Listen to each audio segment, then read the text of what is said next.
Annette Roque, the wife of Matt Lauer, has allegedly fled their New York home with their two youngest children and has returned to her native Netherlands. A source told Page Six, Annette has taken their two younger kids out of school and is believed to have left the U.S. and gone to her family in her native country. The source said she was last seen at the family's $33 million Hamptons home on Wednesday. Her supposed departure came as the fallout from Lauer's dramatic ousting from NBC continued. Executives at the network confirmed he would not be getting a $30 million payout his lawyers were working on. They revealed he would not be getting paid anything past the day he was fired following allegations of sexual misconduct. Senior staffers at 30 Rock, NBC's headquarters, are believed to be in the process of dismantling his office, including the controversial desk button that would lock the door. They were also erasing all evidence of his time at the network, including photos of him on the walls. Lauer and Roque have three children, 16-year-old Jack, 14-year-old Romeo and 11-year-old Tace. Lauer and Roque met in 1997 and married in 1998. She is Lauer's second wife. She filed for divorce in 2006 and described him as controlling and angry, but they ended up staying together.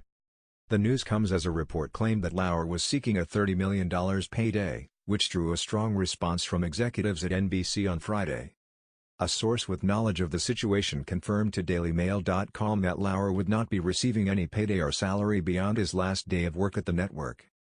That was first reported by CNN, who noted that Lauer's morals clause likely allows NBC to withhold his salary.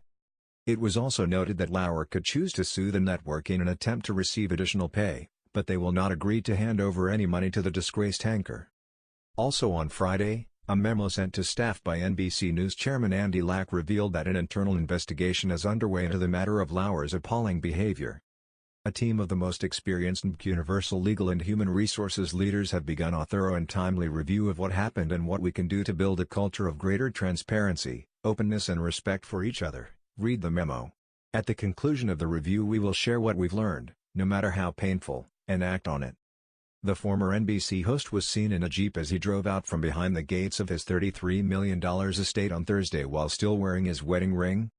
Lauer's mid-morning outing came shortly after Today read the ex-anchor's full apology on the air at the start of the program on Thursday. "There are no words to express my sorrow and regret for the pain I have caused others by words and actions. To the people I have hurt, I am truly sorry," said Lauer. "The last 2 days have forced me to take a very hard look at my troubling flaws. It has been humbling. Some of what is being said about me is untrue or mischaracterized. But there is enough truth in these stories to make me feel embarrassed and ashamed. I regret that my shame is now shared by the people I cherish dearly." Lauer's apology, read out on the show, came hours after more graphic details of the allegations against the host emerged.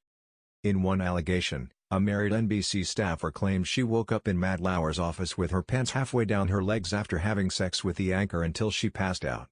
The woman told the New York Times that the longtime Today Show host's assistant had to take her to see a nurse after the alleged encounter in 2001.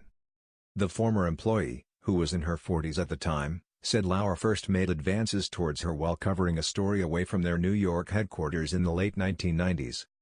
She described moving away from him during a car journey to the airport because he was sitting uncomfortably close, to which he apparently replied, "You were no fun?" Then, in 2001, she claims the married Lauer summoned her to his office at 30 Rock in New York to discuss work. She says he then used a button under his desk to lock the door and then told her to unbutton her blouse. She said the veteran broadcaster then stepped out from behind his desk, pulled out a chair, bent her over, and started having sex with her until she fell unconscious. The woman told The Times she woke up a while later on the floor of his office with her pants halfway down her legs, prompting his assistant to take her to seek medical attention. The ex-staffer, who has not been named, is one of a string of women who have come forward accusing Lauer of sexual misconduct. She did not tell NBC about the alleged incident at the time because she thought she could have done more to stop Lauer's actions, and she left around a year later. NBC executives fired Lauer on Tuesday night soon after they saw a string of lewd messages and explicit photos he sent an intern during the Sochi Olympics, reports suggest.